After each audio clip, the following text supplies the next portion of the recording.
রাজধানীতে রাজন্য আমলে গড়ে ওঠা পুষ্পবন্ত প্রাসাদ নিয়ে তিপ্রামথা এবং রাজ্য সরকারের মধ্যে চলছে তরজার লড়াই।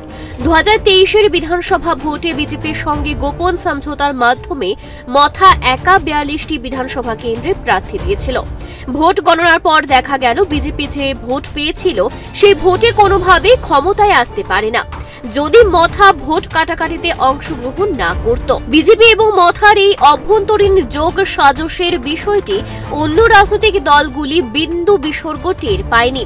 সামনেই বহুচর্চিত ভিলেজ কমিটি নির্বাচন হওয়ার কথা, আর ভিলেজ কমিটি নির্বাচনের আগে স্নায়ুযুদ্ধ শুরু মথা এবং বিজেপির।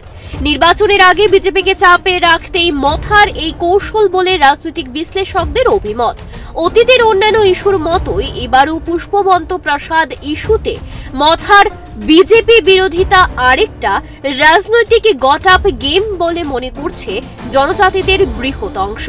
এই দিনের কর্মসূচিতে অংশ নিয়ে মথার শীর্ষ নেতৃত্ব জগদীশ দেববর্মা বলেন, রাজ্য সরকারের এই সিদ্ধান্তকে আমরা তীব্র প্রতিবাদ এবং নিন্দা জানাই।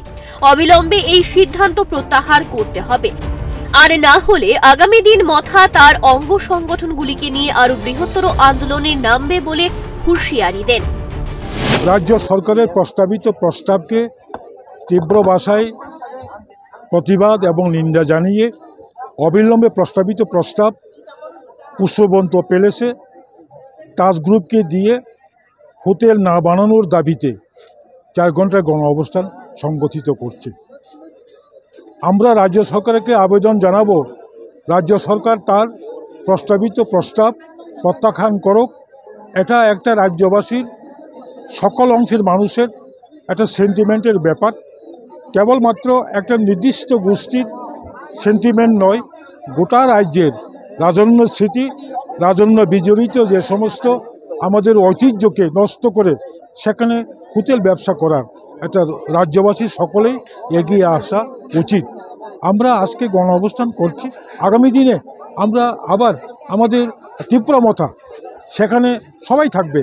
তিপ্রামথার প্যারেন্টস পার্টি, তার যুব সংগঠন YTF, তার মহিলা সংগঠন TWF এবং ছাত্র সংগঠন TISF এবং সিভিল ফোরাম, বিভিন্ন আমাদের যে ব্রাঞ্চগুলো নিয়ে আমরা বৃহত্তর আন্দোলন করব।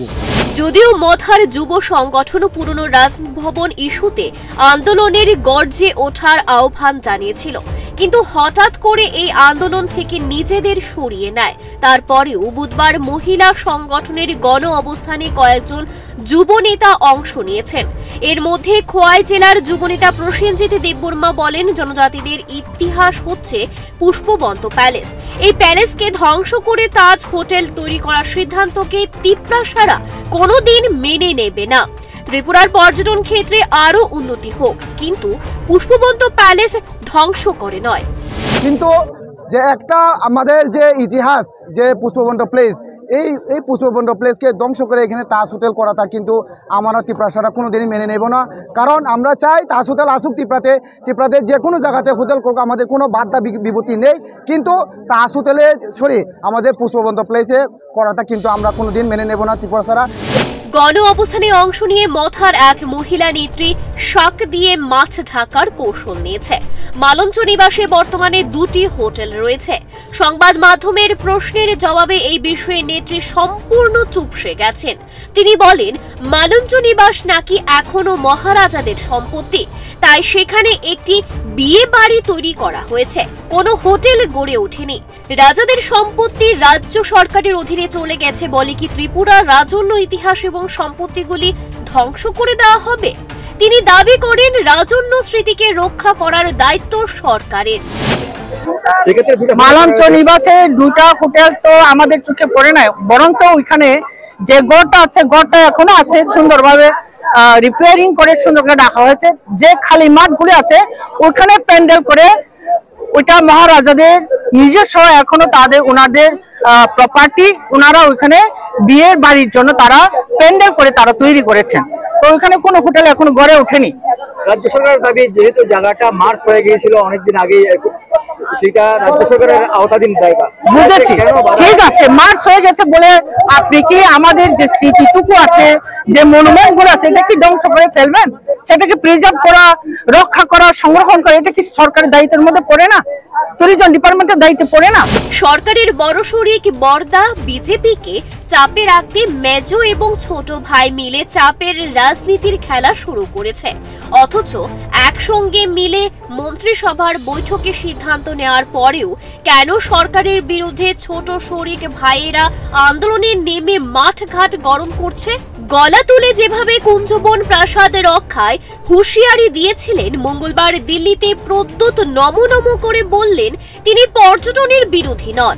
প্রদ্যুৎ নিজেও একটি হোটেল চালান, এক্ষেত্রে তিনিও রাজ্যের পর্যটন শিল্পের বিকাশ চান। প্রাসাদটি যেহেতু রাজ্য সরকারের সম্পত্তি, সেহেতু মথা ও তার ছোট ভাই আইপিএফটির হুঙ্কারে কোনো কাজ হবে না, বরং সরকারের সঙ্গে বন্ধুত্ব নষ্ট হবে।